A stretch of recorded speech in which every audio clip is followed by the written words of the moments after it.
anything that squeaks. If we get her a squeaky toy, she'll just lay in the middle of the living room and very slowly.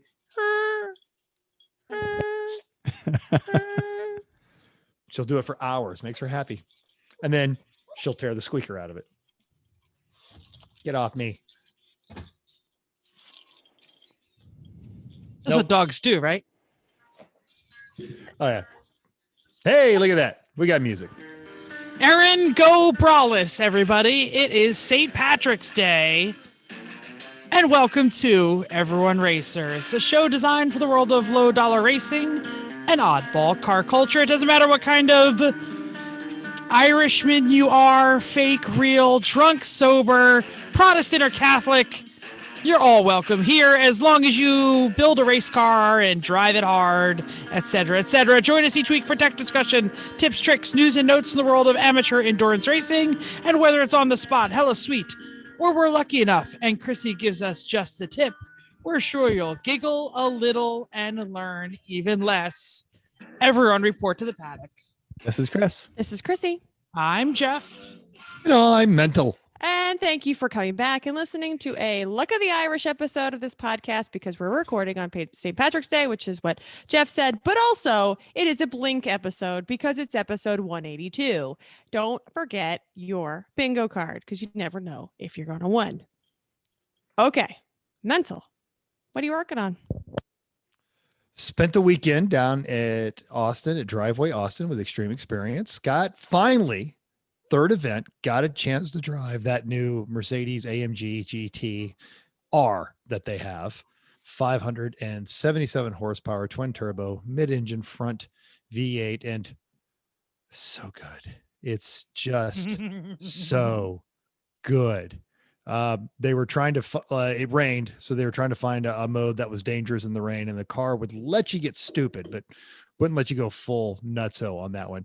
But it's got this nice 7 feet of hood, short trunk. You're basically sitting on the differential. It is an amazing car to drive.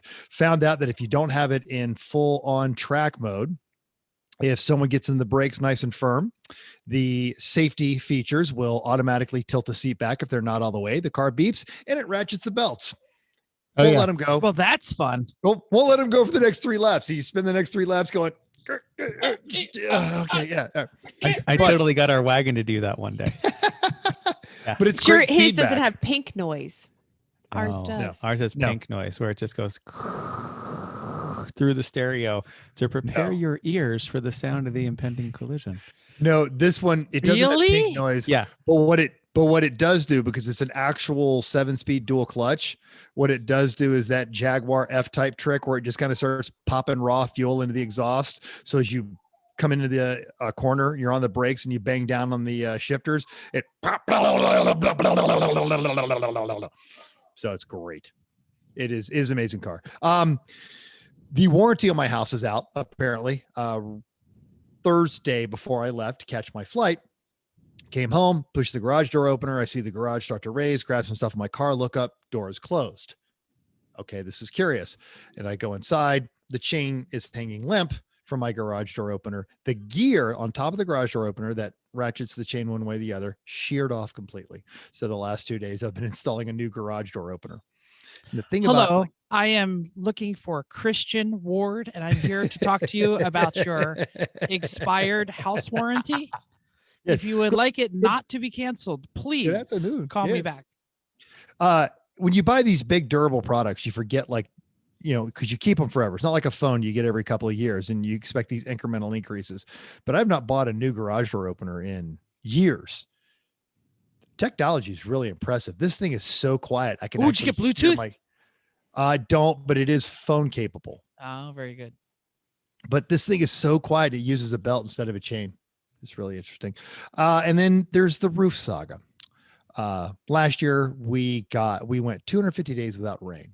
And then when it rained, it tore my roof up. So I went up there. I've been doing some repair work. I've got all of the tar off of it. I am preparing for new sheathing. And I have ordered the EPDM. It should be here next week. So as Friday, I am working at Extreme Experience. My lovely patient bride texts me, thunderstorm. So now every single piece of sheetrock in my house attached to a ceiling is ruined. So when I get the new roof on, I will shortly after that be redoing all of the sheetrock and probably most of the insulation as well. Didn't they seal the hole? Yeah, They, and then I went up the roof. Yeah, and then I went up there and tore it all off because I'm redoing the roof, and I had to put new sheathing down. And to do that, you got to tear everything out of it. And yeah, so here in New Jersey, because we expect rain, when we leave the work site, we put a tarp over it. Yeah, well, like here in that Las night. Vegas, here in Las Vegas, where we don't expect rain, we don't. And then it rained like 2 more times. So Vicky got up there and put the tarps on it and just laid whatever she could to try and hold it into place. Now it's all being held by the sheathing that I've been picking up this week and putting up there. And I'm taking the next couple of days and I'll be working on that for preparation for the EPDM. So the saga continues. And I've been driving the Toyota because I need a truck to do truck stuff. That's about it. Everyone raise your Wow. hand if you thought Mental's roof was going to go smoothly and easily. Nope, no hands. Those of you listening in No, podcast, including my hand not coming Not up. a single hand went up. No. I Everyone in their car right now is looking at their radio going, yeah, duh. Nope, Yeah, no no, hands. that's not gonna happen. Yeah.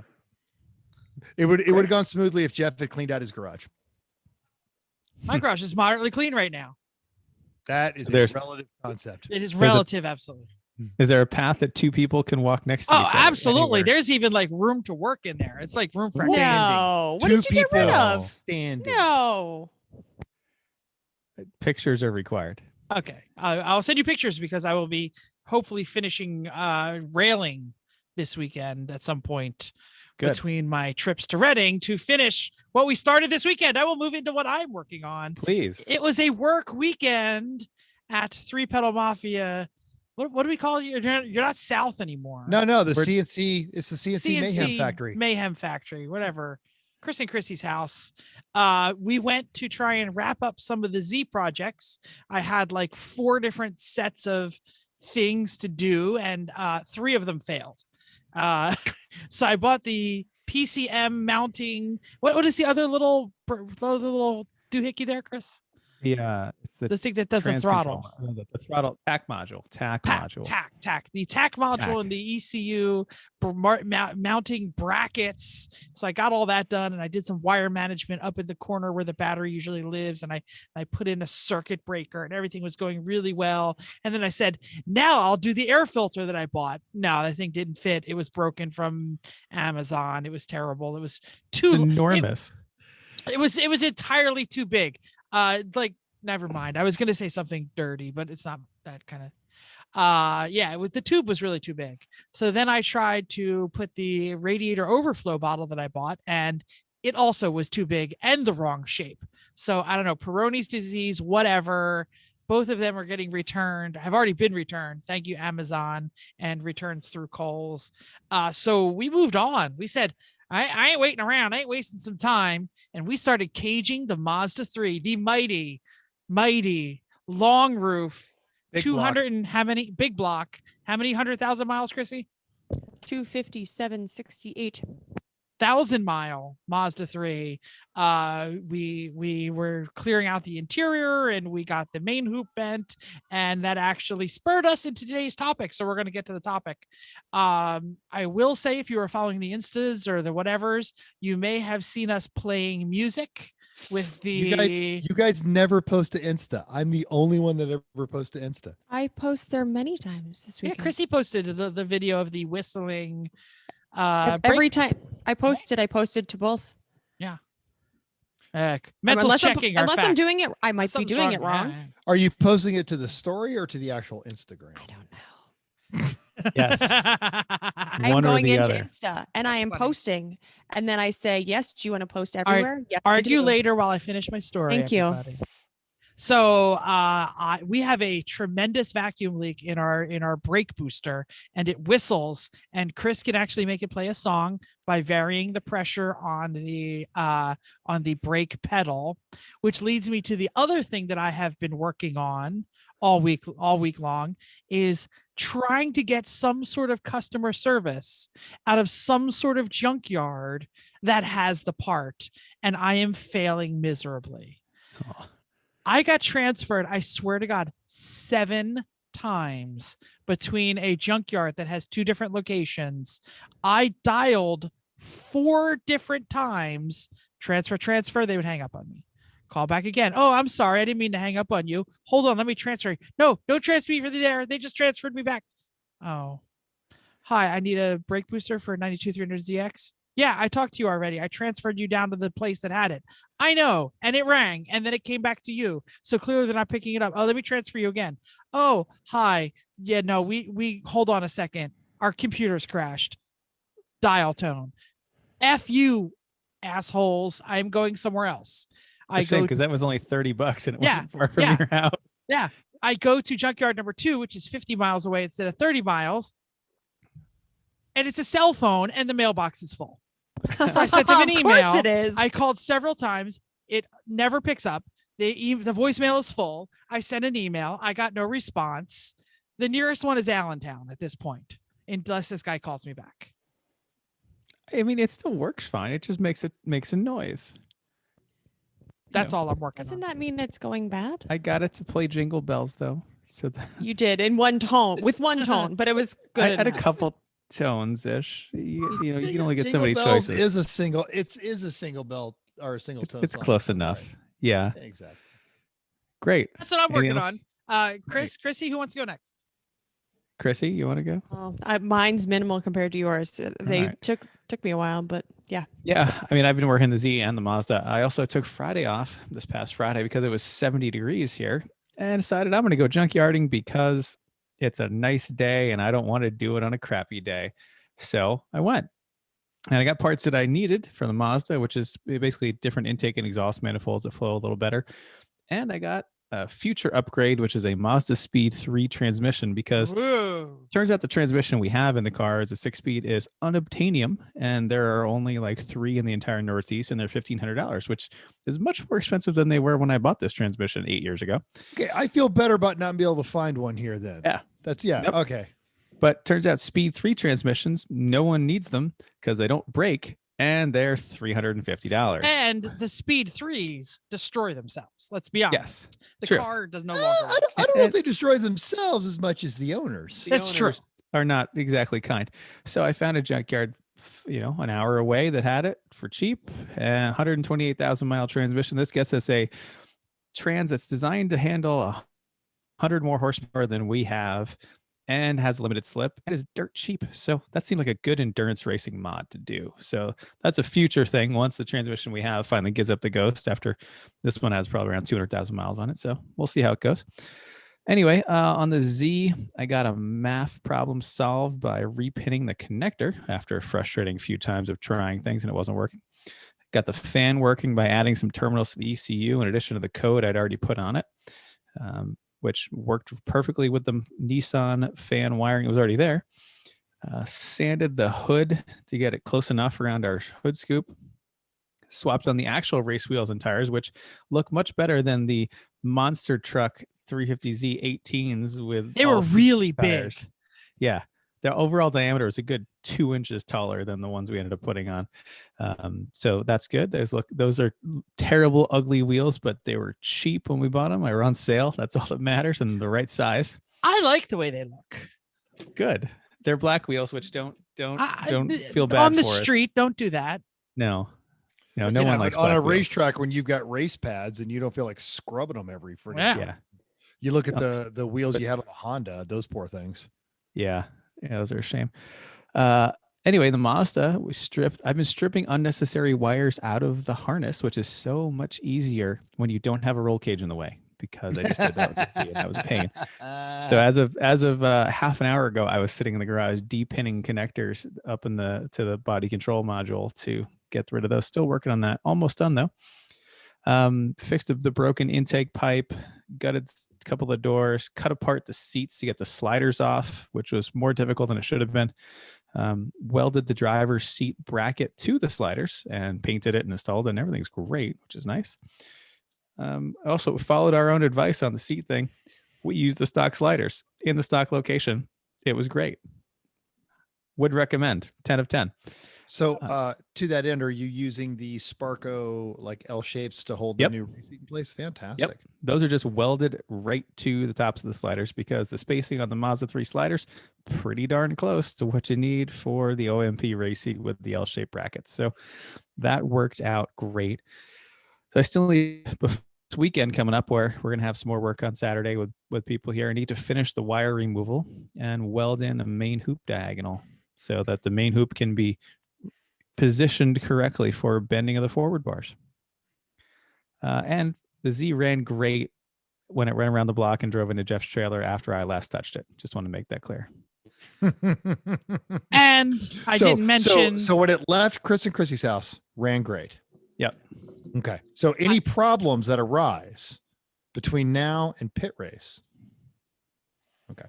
My problems. Yes. So I should mention that I backed the Z out of my trailer. I live on a cul-de-sac. I drove it down to the cul-de-sac. I turned around in the cul-de-sac. I punched it once. It lit up the rear tires immediately because it was a little bit drizzly, and put it into my driveway where it idled perfectly fine for 20, 30 minutes while I did some other car shuffling. And then it just wouldn't tack up. It just didn't recognize that the gas pedal was moving at all. It just still seemed like it did a little bit, like it was doing the rev up. It was doing the rev up thing for a little bit, and then it did nothing. Like it changed, and then I don't know. We'll figure it out. I'm not worried. Yeah, it's a software issue. It's not a hardware issue. It left great when it left my house. Ran great, and it ran great when it got to Jeff's house until he drove it around and something happened. It was putting it in the driveway. It's like a mechanical cursed island. You're not wrong. Yeah. It entered the Wakeman Island. Uh-huh. Chrissy, save us by telling us what you worked on. You just entered the Wakeman zone. I did a Mazda brake pad swap. I helped gutted the door, and then I helped some Jeff with some projects, and I fed some people. So, yep. We did a lot of work clearing the interior of your Mazda 3. Interior was mostly done. No, I mean like bashing things and moving things, chipping, cut some holes. Yeah, he cut. Yeah. Yeah, I mean, I did stuff. It's just that I didn't have any projects that were solely mine. So we didn't complete much. No, we made some good progress. Yeah, we changed some words on the to-do list to be more accurate. We know legit because I was like, I'm not doing any projects that are actually on the list. And so I erased it to change to accurately what, like, strip interior was on the list. We did most of that, but there's a little bit left of the sound deadening that Chris said not to do right now. So I was like, well, I can't finish that. And I didn't check anything off to say that I stripped interior because it's not done yet. So we changed words. It's a big one though, like cage. Yeah, exactly. That's a list. I feel like there should be some subheadings. Yeah. Cause it's a little demoralizing. Chrissy's right. Yeah. When you start a race car project, you only put the big items. You put like the chapter titles. You don't put like the pages. Yeah, true. News and notes time. Grow out that mullet, dust off your Jeff Gordon jacket, because Rodney Sandstorm is headed to Le Mans. That's right, folks. 2 of the factory C8Rs will join Porsche and Ferrari in the LMG TE Pro class. Chevrolet Racing has not released any details about the team's return to Le Mans, but a spokesperson claimed they would discuss the Le Mans program in the coming weeks. According to Jerry Perez over at The Drive, the entry list has the number 63 Corvette C8R driven by, Jordan Taylor, also Spanish racing driver Antonio Garcia, Kiwi Nicky Katzberg, and the 64 machine is going to have American Tommy Milner and British racing drivers Nicholas Tandy and Alexander Sims behind the wheel. Now, it's a year ahead of our press debut at the 24 Hours of Le Mans in 2022, but who cares, because that Instagram is going to be awesome. Oh, that's me. Sorry. I was sending us a text message about the future of the show. Formula One testing has wrapped up in Bahrain, because I think it's only 2 syllables. I don't think it's Bahrain. Much. I know you said it right. Yeah. Bahrain. And the buzz is that Red Bull, baby, might actually be a threat to Mercedes. I'll believe it when I see it. The new Honda engines propelled them almost a half a second faster than the AMGs. The W112 is not composed as Hamilton as is not composed, and Hamilton spun after getting hit by a tailwind. How slow do you have to be going into Formula One for a tailwind to catch you? He told the press, "We're just not quick enough," and added that Mercedes has lots of work to do before the first race. The race itself is just 2 weeks away, so if you have joined our if you haven't joined our fantasy F1 league, you totally should, because you'll get stickers and maybe some crap like a koozie if you win. Jeff will draw you a picture. Somebody's making us we've got a listener. We've got a listener making a trophy, actually. Oh, I was going to actually get a trophy. Yeah. So yeah, if they're making a trophy, even better. Awesome. Links That's in even the show funnier. notes. Yeah. Links in the show notes, not only to the Formula One story, but also to our Formula One league. Perfect. We're skipping over yours. Yeah, That was a note to us. I I care wasn't so sure. little. The only thing I care less about than electric Audis is college basketball. So Yeah. next. Short Next. version. Audi's not making any new motors. Moving on. Okay, in a piece of very sad news, Sabine Schmitz has passed away at the age of 51 after losing her long battle with cancer. Schmitz won races from 2 German endurance race events, as well as taking one of the series racing championships in 1998. She won the 24 Hours of Nürburgring in 1996 and 97, all with BMW M3s. She was also a Porsche factory driver. Outside of racing, Sabine was qualified helicopter pilot, a graduate of hotel and catering, as well as a sommelier. She rose to fame with the fastest taxi driver in the world, operating one of 2 BMW M5 ring taxis and lapping with passengers around the world's famous Nürburgring. Her charm and charisma made her a natural as a motorsports commentator. She went on to co-host a German motoring show, but like us, you probably knew her from when she coached Jeremy Clarkson to a lap time of 9 minutes and 59 seconds around the Nürburgring in a Jaguar S-Type diesel. She was proud. He was proud, but Sabine quipped, "I tell you something, I do that lap in a van." And she did. She didn't do that lap time. She was close. She came very close. Very close. And she said she did it as fast as she possibly can. I'm not doing it again. She was a bundle of energy, one of those people with a resting facial expression that was with a huge grin. She was so much fun to be around and work alongside. She had been battling cancer for some time, and I suppose we'll just assume that it being Sabine, unstoppable Sabine, that she would win that one as well. Rest in peace, you wonderful, powerful, hilarious person. Links. That was a quote from Chris Harris.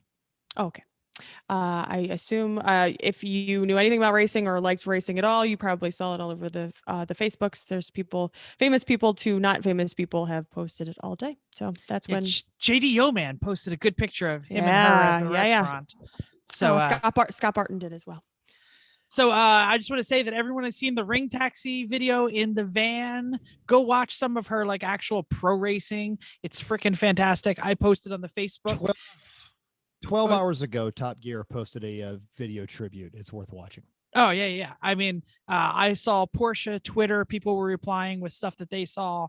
So go a little deeper. If you want to see on the Everyone Racers Facebook page, I posted up a fantastic one where she took a GT3 and lapped an entire freaking field in like one lap. It was pretty incredible. Upcoming races. Champ Car is at NCM for the Grand at National Corvette Museum. 57 cars, 16 of which are BMWs. Boring. 15 Miatas, 1 lonely Acura, 3 Porsches. The crew from Squirt Coronas will be there with their multiple winning 300E and will still be in Mental's beating heart. Team Chev Mullet has an 82 El Camino. Mental, is 82 a good year for El Camino? That seems All like a years little of late. El Camino are good years for El Caminos. That seems like one of the late ones. Like that might not be as cool. What does that mean? Oh, in Spanish, for those of you who don't speak Spanish, El Camino stands for the Camino. Thank you. Appreciate that. Yeah. Recent I take the time to write it, but you know. I was getting there. So this weekend, Champ was in Texas for the Harris Hill course for an 8+7. Saturday first was Touchdown Racing's Miata, 52 seconds out of the boring BMW of PTS. One lap back was the only Porsche at the event, the Boxster of Social D Racing, that won their class. The Insight was 14th overall, Switch is 7th in class, which seems great for a Honda Insight, while the TR6 from Bad Idea Racing was second from last. That's, hey, one better than we expected after 92 laps. But hey, they did beat the only other Honda. Wah, wah.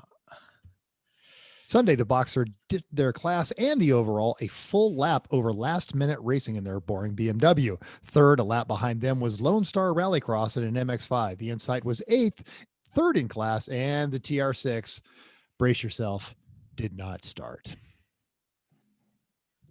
Sad when you don't start. It's one thing if you don't finish, but well, I'm what I'm guessing is something catastrophic happened Saturday after 92 laps, and they said, "Hey, we beat a Honda. Put on the truck. We're going home." Shoot, it's a bad day. Listen up, payback.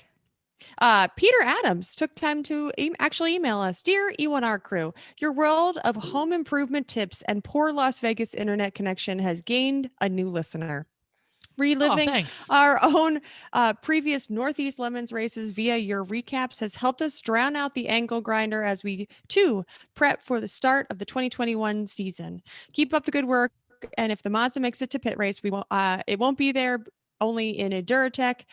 It won't be there. The only Duratec 2.5 out there if our own engine swap consents to run. Signed, Pete from number 82, the Hoop Duber. Hooptober. It was a black Ford Focus. That's that Focus wagon, right? That looked like a submarine, and he's got a 2.5 oil cooler for us. So, but I think we're okay. But thanks for the part. Yeah, we've got an air to oil cooler, but thank you though. Yeah. Appreciate that, Pete. Yeah. Jeff Erling Lang posted on YouTube, wanted to say a late happy birthday to you as well. Yeah, thanks. And technical discussions, Michael Krenzer pointed out that power steering is easy. Electric from the Japanese cars listed in here, including a link of a list of electric power steering units for LS swaps and others. It's in our show notes or in that YouTube comments section. Continuing, he said you need the motor, computer, and likely intermediate shaft. It requires a 40 amp fuse, but only pulls 5 to 15 amps of normal use power and switched power and ground. We have them on 2 race cars and a 65 Mustang. Total invested, including spares, about $200 for 3 cars. That's pretty sharp. Absolutely. Yes. Yeah. And so thanks for that list. That was awesome. Absolutely. I know he didn't compose it, but it's a great link. Yeah. Moving on. Randy B was also on the tubes. He said, being awarded the race win 4 days later, all in the plan, baby. Steph Schrader actually texted me to say this Seats episode is mostly about the opposite problem so far. Where are the short people at? And then she also added, F yeah, Tractor Supply, my favorite race car store. John Butler, the starter from New Hampshire Motorsports that everybody knows from his gnomes, was at Daytona, took a picture with his favorite half-naked barmaid in a 3-pedal Mafia t-shirt and gave us a shout out. So thanks, John. He was in the shirt, not the naked. Yeah, it's true. barmaid. Oh! I thought he gave his shirt. No. Naked lady and said, "Here's a shirt for you." No. I don't know what goes on with Daytona Bike Week except through pictures from John, and I'm a little scared. I know Donnie's not a big fan, but he has to work usually for like some Toyota thing. And then Marjorie from Grassroots Motorsports gets really wound up about how much she doesn't like it. All right. Well, he had a good time. It sounds like the kind of thing where if you live there, you hate it. Yeah, probably. Yeah. If you go there, you're going there for a reason. Anyway, we posted some what you working on Facebook. Randy B was autocrossing his Lemons fleet, taking his Roadmaster wagon on the maiden voyage after years of abandonment and building the League of Legit Nigerian Businessmen's business. AKA the LOLNB bus. He included these wise words: if you're going to make bad decisions, make interesting decisions and make lots of them. That sneaky ducker Alex had a great video of what he called the next generation of racers from the Grand Prix go-kart track in Mount Kisco, New York. GPNY.com and on Instagram at Grand Prix New York. If you're ever near Mount Kisco, look them up. About that video, the girl that won, they've got that Saturday league. The girl that won is a 12-year-old, and she is battling cerebral palsy, has almost no use of her right arm, and would crush everyone that day by like several laps. She's one of their fastest people. So he loves working with some of those folks. Cool. Fantastic. Was it my turn? I was in the wrong spot. Mental, your paragraph is about. It's not about two things. I added a word. It makes it make sense. Sorry, my bad. No Thank you. problem. Dean, who from Sorry for Party, who is a big fan of kittens, as we understand by his handle on our Slack. He was reinstalling the exhaust in his wife's Fisker Karma after welding this engineering masterpiece back together. His picture showed one really incredibly awful design. And we've raced Mental's Datsun, so we're familiar with awful exhaust designs. The best thing about the Fisker is the grill. Looks like a cheesy mustache. There are a lot of great things about the Fisker, for which I have driven. It is a wonderful car. Daring Greatly Racing showed off their fender flares made entirely from repurposed metal from the car. David Eckel, Jersey boy, said, preemptively scouring the junkyards and auto parts stores all around Wampum, PA for all the parts in our new race car, which will certainly break. Can't wait to see the new race car. I've totally searched car part for engines near the racetrack where we are going to see what's around just in case. Glenn Farney showed off his new 4.3 liter block on an engine stand, which prompted Ken Polk to observe a 4.3 is just a 350 minus 2 cylinders. Oh, God. 4.3 liters are all over the place. Garage Heroes in training Vicky posted El Jefe starting and running. They're getting close. Keep going. And on the Twitters, where it's usually just Donnie and Mental and Ike giving Dave and Ian a hard time, Fat Crack Racing tagged us in a picture of a lovely bottle of Jameson's bound for a lemons race to be used as a bribe. Because, and this is important, bribes and themes are back. So don't bring it weak. All those poor staffers, their bars are empty. Won't you please help them? So, can we play the Sarah McLachlan music now? Yes. Think of the children. I think I know how to do it. Hold on. Only $27 a race. And this poor judge won't be sitting there having the shakes because he doesn't have any booze. Different reason for shakes. We went iRacing, everyone. Well, Lemons did. Sunday was the No Pedal, No Wheel Invitational at Pocono. I watched it, but I don't think any of us were there. They did the figure eight at Irwindale, a couple of racing. They actually crashed the server at one point. So, we're doing it correctly. That's yeah, no. I there's something wrong with some of the cars. They think that there is a problem with the dirt sprints, the Camaros. Because they had the street stocks. Thank you. The street stocks, because they used them and just literally they were starting the race and bam. I feel like Bob, the physics guy, Monday morning went, not my problem. Yep. Suck it. I'm out. First time for Bob. That's right. And you we and had our our own. race. Yeah, we got our race. We went to Road America this past week. First race was full of radicals, Dallara F3s, and AMG T3s, even without Mental there, and some other fun cars. Good competition. Second race was MX5s, the Kia, the Jetta, Skippies, and more. And hey, I was proud to have 2 actual races without carnage. And I admit I got through both races without a single crash or a single pit or anything. I've never done that before, especially after the last couple of weeks where I have hella butt sucked. So that was nice. I came in third in the second race in an F3 behind an Alien and then Uncle Dave. So I felt pretty good about that. Next week, we're probably going to be at VIR because VIR is great. So join us at 9 and 10 Eastern. Password required. Get on the Discord. It's a good time. Awesome. You know who we won't hear on the Discord? Chrissy's mom. I was going to say Chris or Chrissy because we are never on the Discord. Why We're not? on. Just our microphone doesn't work in the Oculus. No, the microphone, Yeah. it doesn't work. It works 40% of the time, and we don't know when that's going to be. And the only fix is a restart of everything. At that point, we go, Yeah, whatever. Yeah. You should just get the Discord on your phone and put in a headphone. Effort. But then you can't hear the car. Yeah, you can.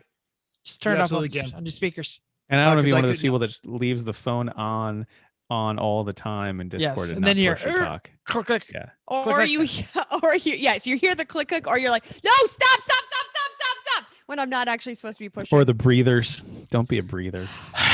when I first got my rig set up, I couldn't get Discord to work in my Oculus. So that's what I was doing. I was using the ear pods under my Oculus and talking in Discord. Yeah. How are you hearing the Eh. car though? I actually never have the car. Had the Oculus right there. You just had the ear pod. Ear pod doesn't completely block out your hearing. I always have the car on the TV and the whatever. Who cares? Main topic time. It has been so long since I've introed a main topic. I stole the intro this week.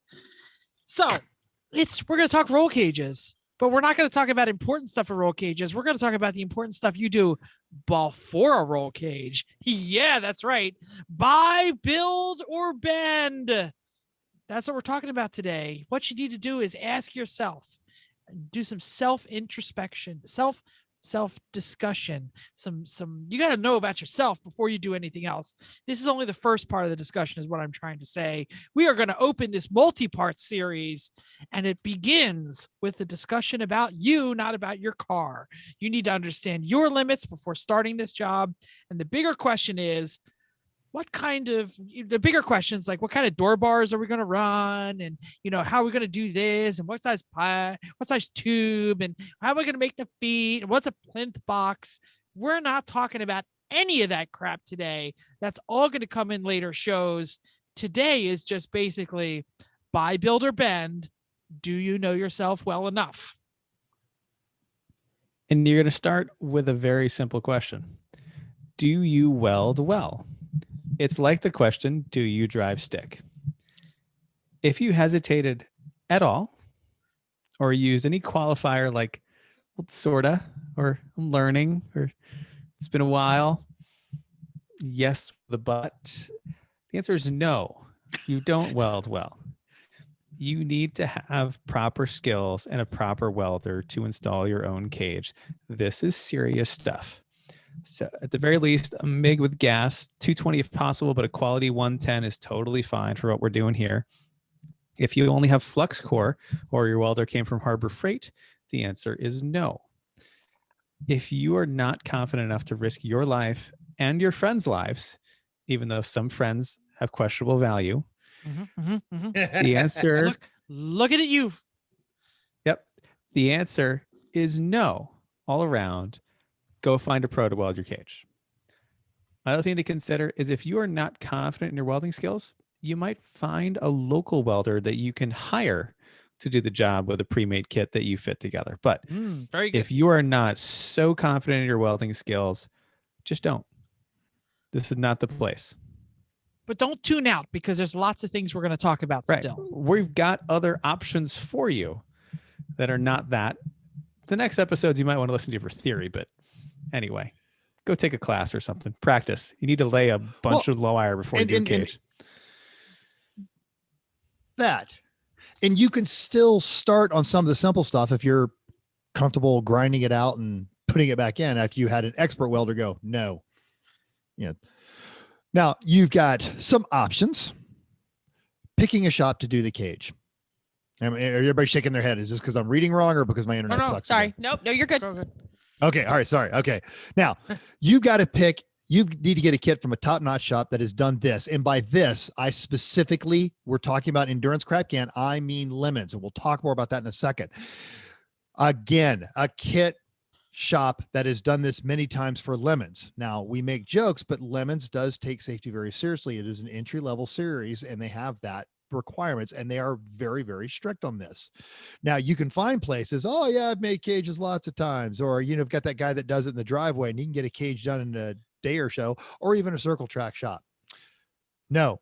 Now all of these should give you pause if they have not done lemons cages before. Their designs might be awful. The tubing might be the wrong kind. We had a car roll up to MSR Houston Tech that still the pipe said schedule 40 on it. That is plumbing pipe. It will shatter in an accident and not hold the car together. And they're going to fit poorly. Now, even more so, this happened up at the Ridge. If they know, we know SCCA, we know NASA, we do pro cages, that cage is going to be hella safe. And none of those options will work. We've seen all of these things. We've had to fix several of them. I even saw a guy on Facebook go into a rant that he had bought an IMSA car with a blown engine. It had an IMSA cage in there, and quote, the tech guys failed it because I didn't buy their cage kit. No, it's because the cage extended beyond the front and rear shock mounts. They have to understand Lemon's cages, and very similarly, Champ car cages. Right. So you've got to find a shop with recommendations from other Lemons teams that have had success. Out on the East Coast, 3 of the people on the screen right now is Roll Cage Components in Central Virginia. Jim is excellent. The Midwest, you have Izzy's Custom Cages. They've got a good reputation, and they've done several Lemons cars. And on the West Coast, if he can't do it himself, get a hold of John Pagel. He will find a shop that knows what they're doing, and they will keep you safe and make sure you pass tech. You want to see examples of the work of the shop is done and compare them to the well-done and easy-to-understand Lemons How Not to Fail Tech PowerPoint slide on their website. It is fully detailed. It is really easy to understand, even for non-car people. Ask your cage builder about the size, the kind, and the thickness of tubing they will use. Show them the Lemons Tech Guide, and if they dismiss it, you're done there. Go find another shop. If they say, oh, I can make it safer. No, stop. Too many people have been burned by these shops who, finger quote, know what they're doing. If you're going to do this, start at $2,500. It gets more expensive from there. Jeff. I'm just going to mention that I love what you said about leaving the SCCA or the NASA cages might not pass. No matter what series you're in, they're going to have some really specific design elements you need. Some are not better than others, but they all have their different flavor. So just make sure you're reading whatever gosh darn rule book you have. Yeah, at least 3 times a year, someone will get on one of the forums and go, well, I just bought this hella safe NASCAR, IMSA, whatever. Why won't it work? Well, yes, in an accident, you, the occupant of that car, will be fine. However, the Dodge Colt that you literally just punched through like a penetrating bomb into a bunker is not going to be fine. So that is why these cages are built. You have to maintain the crumple zones in this series. Sometimes things they're like- not fine. Yeah. Or things like the spreader plates are often too small on other series cages. Or this I don't understand. People run the backstays off the hoop to a bar that goes between the strut towers that is in shear. If it ever actually gets any force on it, it's just welded in shear. It's not actually pushing against anything. Like all those things are acceptable in a lot of other series, but they're not here. And I think all for very good reason. So. Yeah. Lemons cages are actually similar to rally cages because they're designed to take forces in multiple directions. But anyway, let's keep going. We're talking cage theory later. That's later. Okay, let's talk pre-bent. So they make sense for a lot of people, but there are a lot of questions, and pre-work is needed to get this done properly. That doesn't include the time to fit and notch everything up properly, and then a quality welder to actually hot glue it to the car. For a kit, the same rules apply as the cage shop. You need to get a kit from a top-notch shop that has done the work for many times for Lemons. Sure, you can buy roll cage kits from Jegs or other various places online, but most of them just won't work. These designs might be awful. The tubing might be the wrong kind, as Mental suggested. They're on the wrong kind. They're too thin. They might just be the type that bolts only bolts together. None of these are going to be acceptable when you get to tech. So again, find a good shop that recommends from other Lemon team who have success, and what we would like to recommend Roll Cage Components. They've done a good job. To get this done, it might be an easy, quick phone call that if you have a common car like an E36, as the shop already probably has the necessary dimensions in their database, or even test car on site. If your car's not common and they haven't done a cage for it, then be prepared to spend some significant time taking very detailed measurements to their specifications. Don't skimp here, because this is super important. The shop's will have a worksheet for you to fill out, and they'll have a worksheet to fill out, and the quality of your results will directly affect the quality of your measurements. Have a discussion with the shop about options like extended door bars to get the cage right for how you want it. We totally recommend door bars that bend outwards away from the interior of the into the doors, and have also an extra bar between the hoop and halo for more clearance. Budget $700 for the kit, plus getting it installed if you need that kind of help. Great way to go. Mm. Mental. I have had some success on the hot rod sites, but Chrissy mentioned you got to know your thickness and you've got to know how to read that, because they'll specify the difference between road racing kits and drag racing kits, but it's usually in the details and you have to do a lot of reading and searching. And I even end up calling them to make sure I was getting the right thing. And things like But it was a DOM or ERW tubing. right. Do not And buy it was anything with ERW tubing. Yes, exactly. And what is DRW tubing, Chris? ERW is electric resistance welded. It's basically a tube that gets bent over and then welded on a seam. DOM is drawn over mandrel, so it gets wrapped around more than just once and put together, so it's a lot stronger. It doesn't just have a seam to it. So most places, if they have not already said no thanks to ERW, they will be at a point. So might as well future-proof this. This is expensive. It's not much extra for the DOM. Just buy the better stuff. Mm-hmm. Yep. So if you think you're a good enough welder, designer, and fabricator, do it yourself. All right. We'll find out, but we're going to start down that path now a little bit.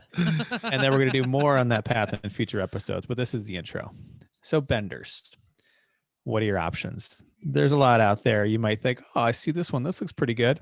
It's probably not good, because your bender has to make wrinkle-free, crimp-free, constant radius bends with no squish, no stretch, no pinch, no football-shaped bars.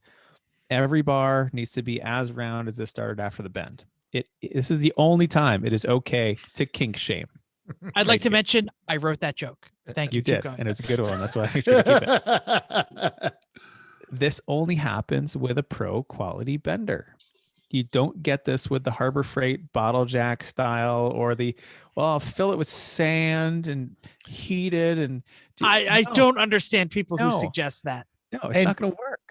And I speak from experience.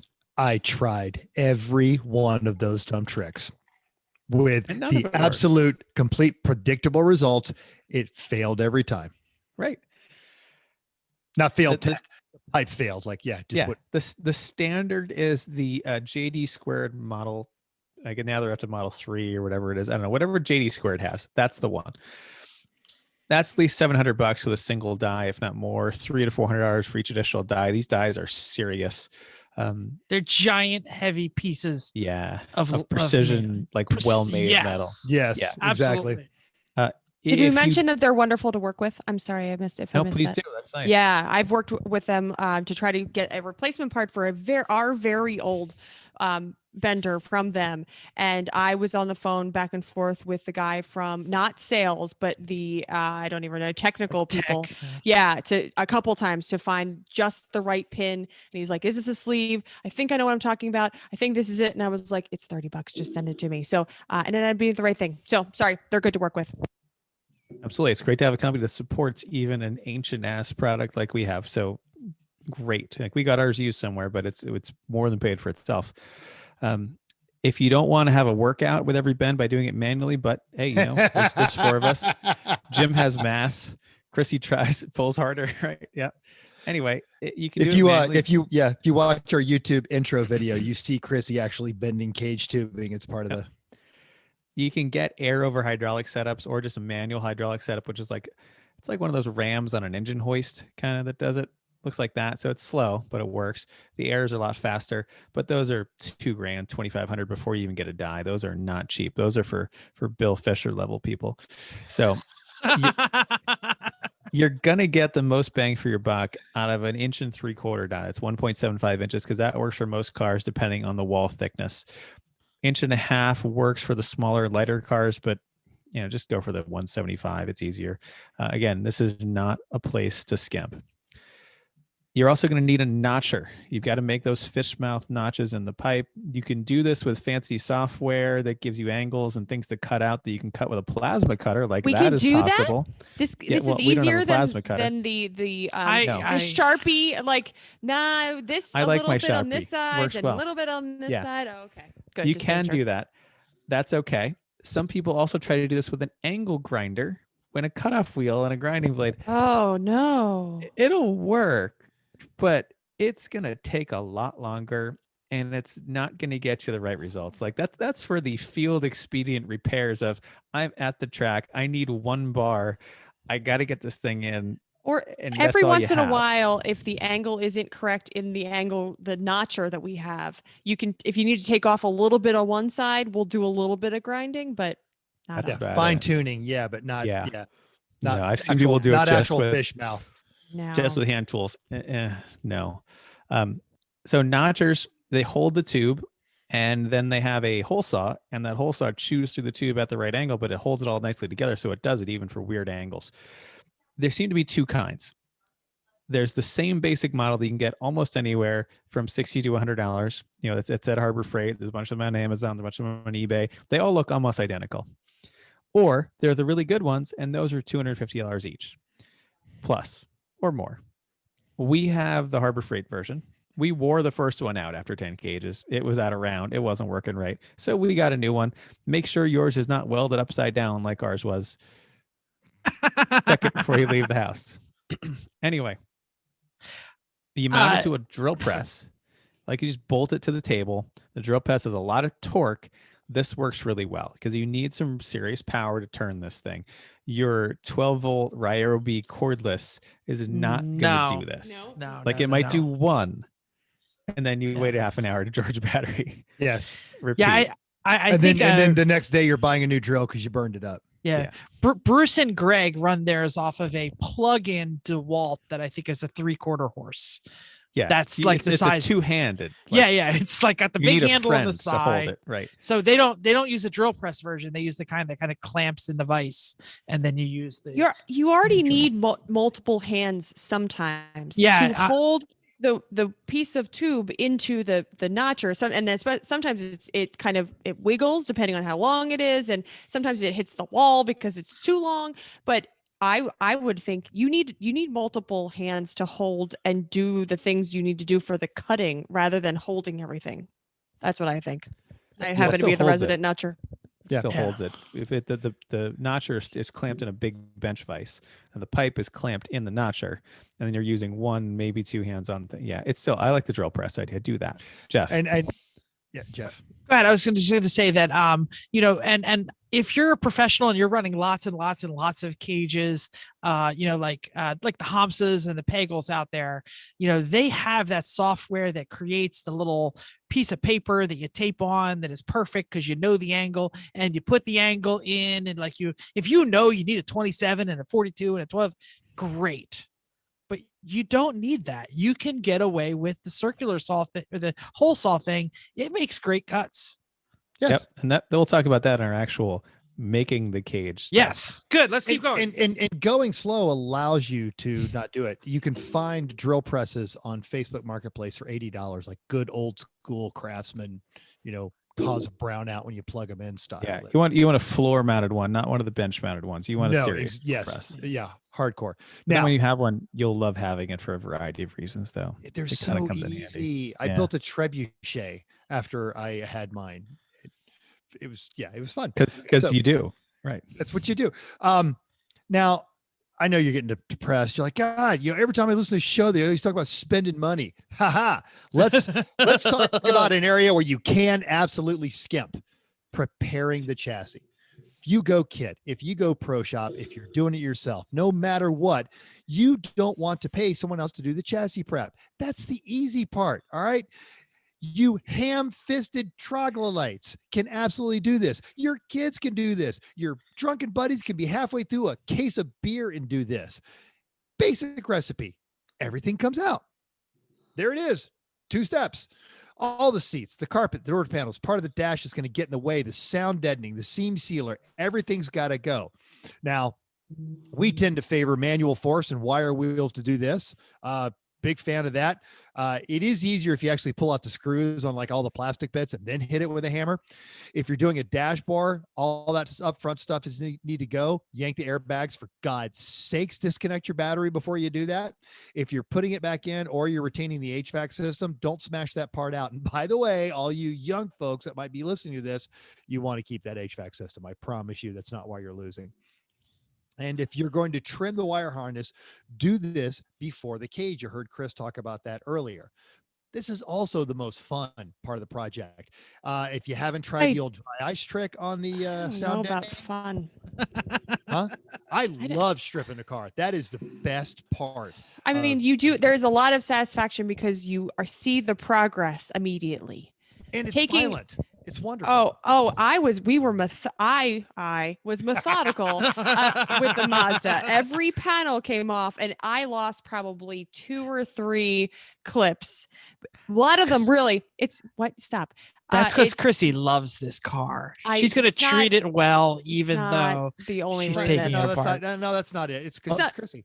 So, sometimes it's actually easier to take the panel off once with taking the actual clips off, because sometimes force is just not possible. If the clip is in the right place and the right angle, it may be literally like, you could sawzall it or something, but that's not the. It's true. Sometimes it's just easier. Yeah, the clip part I'm down with, but like when you start like the retaining the actual stamped metal on there or the sound deadening, you guys use the wire wheel. I'm a huge fan of dry ice. One good hit with a hammer, bam, it all comes out. There's all kinds of this is when you can really have fun with it on this sort of thing. But I want to offer that the Venn diagram of people that are surprised that my ceiling is ruined, that the car doesn't run at Jeff's house, and that Chrissy was methodical. It's just one circle on that. But you do want to do this, Chris talked about there, because trying to do wiring after a cage is a huge pain in the butt. So make sure you got that good access. This is the part where you can have some fun and take lots of pictures. That's the fun stuff to put on all your social media. Building a race car. Woo! Now, I just got a quick question here because maybe my comma was misplaced. Maybe I didn't understand it. So I have heard that I've never done the dry ice deal. I know one of you have. That's good for the sound deadening, but does that take out the seam sealer? Because the seam sealer is that's where you need that wire wheel. This Mazda has so much seam sealer. They got paid to put that on by the pound, I think. And when it comes to seam sealer, for God's sakes, put on the full wraparound safety goggles, not just the regular ones for flying sparks. You want the actual goggles. You want your favorite old hat that you will never wear to anywhere but Home Depot and Lowe's. You want a long sleeve shirt. You want gloves. What happens to the inside of the car and your friends that happen to be standing next to you when you do even just a little bit of this? We used a word that we're not going to use on this show. It's a Japanese word that you might find in bad internet searches. Yes. Of 14-year-old boys. I've been Monday morning. I've been sitting in the shower trying to get ready for work, and I am pulling basically snot balls of seam sealer still out of my hair because I didn't. The car was clean. I had cleaned it even after I tore everything apart. All right, let me finish my section. We got this. We got this. Yes, you will get white stuff all over you. Clearancing is next, and man, this is where you get to bash the crap out of it. We talked about skinning the doors, but there's all these little, like, if you've never taken a unibody car apart, there's all these little things that stick in, all these little like clips. Like the Mazda 3 had these like sunroof mounting tabs that were right where the main hoop needs to go. And man, this is where the 4.5-inch grinder is your best friend. You just want to cut all that crap off where it's in the way. The 300ZX everything is just too small. So we had to like cut, notch, and bash the roof, to try and like make the space bigger. And we did a little bit of this on we did a little bit of this on the 3 this weekend, because where the main hoop, we wanted it to like have you want the bar as far away from your head as possible, and sometimes the car is in the way and you get to move the car. This is my favorite part. Bash the crap out of it. So sometimes you need to flatten floors. We could talk about all this, but basically you're going to have to remove all the stuff you need out of the way and bash the stuff and everything else. You're going to have to do seats and mounting positions before the cage starts, because you need to know where the harness bar goes. Okay. And if it's in the wrong place, you're going to be putting in another bar. So even if you're going to take it out to the professional builder, do your seat mounts first. All right. See episode 178 and 179 about how to put your butt in a car seat. Yep. That's it. I think that's all we got. Yeah. Or if you're really not comfortable with welding, bring your seat and rails and stuff to your cage builder. Sure, absolutely. Let them put it in. Yep. Because that's Totally. another area you don't want to mess around with doing that wrong, because your seat comes loose in a crash. You are no longer restrained. Yeah. Or But you you're- have to work all that out. And basically, we're suggesting the things that aren't the cage, you can do to your level of comfort. Totally. But even if you get the seat mounted safely but uncomfortably, now you're dangerous again, because 30 minutes into your stint, oh God, you're not paying attention to what you're doing. There you go. Yep. Chrissy, go ahead. One quick note, we mentioned it, I think, but sound deadening, like the carpety stuff. We kind of struggled. I struggled with this for a little bit. There was some that was all up on the firewall. So, but it was really, really tough to get to, and there was no way that you were ever going to get all out. And it's one of those things where you're And it like, looks like wool behind like a Something rubber like that, black. yeah. Yeah. Okay. Yeah, Just making but sure I'm talking about the right stuff. this was the wool stuff, and it was really thick, very hard to cut out. And it was one of those things where I was like, I don't feel like do we really need to do this? And Chris brought up a good point that it will just catch on fire if you have a fire in the car, right? So it's one of those things where it may not be inhibiting your place to put a cage, but it's things like that it's worth the extra time to take out, because you don't want the extra things in the car to be, if it can just catch fire easily because you've just left it there. So think about things like that you're considering leaving in. Inflammable means flammable. What? Who knew? Go ahead, Mantle. And again, I've done everything wrong. So in attempting to remove some of that woolly, sticky stuff before, I've tried to use fire. That burns for a while. That stuff will just burn, You tried to just like burn, and It's like the a smoke slow is really smolder, toxic. right? Yeah, no, it's not good. oh wow. Some successful advice, even for that gooey woolly stuff. If it gets cold where you live, roll the car outside. Which, by the way, if it's completely stripped and there's nothing in it, it's still going to be there in the morning. Don't worry. And when it's really cold, it helps. That stuff will kind of come out in chips. It's still kind of gooey, but it gets a little bit easier when it's cold. You can't use the dry ice trick on it because it's up on the floorboard, but you can just get it cold. Mazda didn't have the rubbery stuff. It was more like, the foam that's under carpet. It's like that, Like but it was house really, carpet. Okay. really, really dense, like really, really dense. You Yeah. couldn't even Oh yeah, no, grab it and tear it. I'm pretty. That's why it burns so slowly and so well. Yeah. And Yeah, the Yeah. 300Z. smoky. But if you get it cold, it still will start adhering some brittle, and also the adhesive will get a little bit more brittle. This didn't have adhesive at all. But anyway, Yeah. go ahead. It's just more of the theory. How does it attach to the Bolted. It's on the firewall and it's bolted behind It was the bolted dash. behind the dash. Oh dear God. Yeah. Oh, Yeah. I'm so sorry. That's similar to what the Z had. It had like a thick rubber like sheeting with like army blanket behind it. And Yeah. it was like the thick sheeting, the thick rubber was so hard it like wouldn't even cut with like a knife. You had to anyway. Anyway, it was Take it just all a- out. It's gonna This is, burn. you should take Don't it do out that. if you can. Yeah. Take Yeah. as much as you can. Fire's out. bad, folks. Yeah. This is only part one, folks. We are going to be back to this topic. We're going to be talking about theory. We're going to be talking about how to build good door bars and halos and rear stays and all that kind of stuff. This was just the gut check. Do you really think you can do this? Are you sure? Is your life worth it? So yeah, we just wanted to give you a little flavor. It may not be next week, but in the future, we will be going back to this topic, just like we did with seats and motors swaps and all those fuel, all I those think when other we get to the things. So, design elements, we need to make sure to plan ahead and have some visual aids, and that's going to be a better thing for the YouTube watching, interesting. because I like that. Yeah, that's a Yeah. good idea. talking about design elements Yes. is not as easy to grasp when it's audio only. So We're gonna put some- it does help people sleep, but for those that listen to this on the way to Mhm. work, that's a bad Hey, idea. we don't want that. We don't want that. All right. It is on the spot time where we come up with a question that nobody knows what I'm about to ask. We didn't and- even know you were going to ask this. Oh, no, neither did I. I just made it up really like, on the spot. while we were Okay, talking. because I had a hella sweet but terrible. Oh, go ahead, because We I do don't both. think mine's very good. it's literally Let's do both. it's do both. literally one sentence. Go Say ahead. like, for example, if you buy like, if you got like a car addiction and you've just got a bunch of pieces of crap, and just rando, you bought like a 72 Porsche 914. Don't put it on Instagram before you talk to your wife. Just a tip, a little advice tip right there. That is a terrible idea. Gotta text at work today. Yeah. Excellent.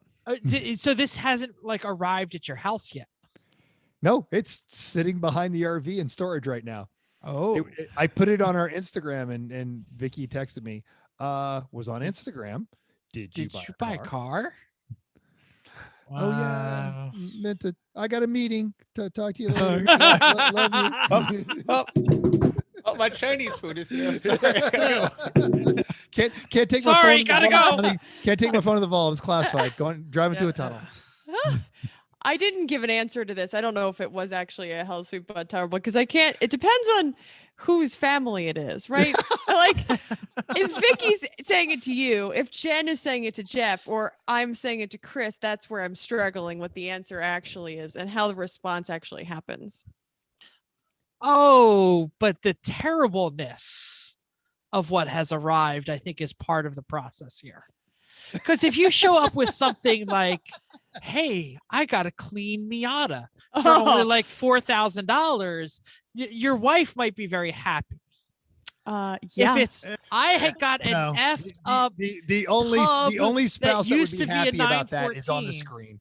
No, my wife loved that I brought my Miata. Okay. She hated what I turned it into. I'm not surprised. My wife and I have a foolproof plan whenever we say, hey, I'm thinking about buying. I look at her and say, will you use it? If she says yes, permission granted. She looks at me and says, where will you put it? And I look at my yard and I go, shoot, I don't have room for that. Crap. Maybe there's a spot in Chrissy's garage up north. No more there either. Right. Thank you. Gotta build a garage. Yeah. And just furthermore, like we've all just come out of the holiday season a couple months ago, but that whole thing about, oh, surprise, I just bought a $70,000 truck. Better go get a second job. Merry Christmas. Yeah, that's a bad idea too. All the dumb car commercials. Yeah, totally. All right, so Jeff, you've got it on the spot. Yes, the on the spot is around the horn or whatever we're gonna say. All you have to do is tell me, what would you do in this situation? Oh God. Oh God. Oh God. The mighty Mazda 3, my mighty Mazda 3. The potato wagon. Potato soup wagon has a bad inspection sticker because when I bought it in 2012, it had one with no year on it. It just said new car dealer. And I have never taken it to inspection ever. In the state of New Jersey where I live, it would have been due in 2015 or 2016. I don't remember whether they've changed it or not. Now, knowing that this is a mighty Mazda 3 wagon with a 6-speed transmission and almost approaching 200,000 miles, it has the average selling price of good effing luck. Well, and then also everyone's listened to some of your repairs that you've done to that car as well. It's in perfect shape. So you want to know, should you get it inspected? Yes. Why Will start the now? inspection sticker affect the price? Should I risk going to a New Jersey inspection station, knowing that in New Jersey, you do this by the state? So you take it to the state, and a very angry man who has no pension and is very pissed off because he works for the state. He lives in New Jersey. And he lives in New Jersey. Does not talk to you, does not work with you, just grunts at you, inspects the car, and then slaps either a rejected or a passed sticker on it. There is what happens no if it's quarter. rejected? You are You have to go fix it all. Enter the world of being Destination effed. effed. Destination F. I mean, do they tell you why it failed, or just congrats? Yes. On your way out, They They give hand you you a a piece of list. paper Mhm. that You is must like solve these series of riddles to learn why your car has to. exactly. Thank you, Mr. Leprechaun, for showing up at the end of our show. Do I or do I not risk? The positive part is I might increase the sale price because you know I'm shopping under the estimate. But we know it's going to be in the tens of dollars because no one is going to buy a 5-speed car anyway. Or do I just fly without the sticker around the horn on the spot? We will begin with Mr. Abbott. You will definitely get more money from the normies with a car with a current valid recent inspection sticker. They take that as, oh, okay, it doesn't really need anything right now, and they that is soothing to them. So a detailing and an inspection sticker, your car is now ahead of the game for a lot of people. Do I say it's normies worth it. buy cars with clutches? Yeah, some of them do. Like 5 of them. Not a lot, but some of them do. Okay.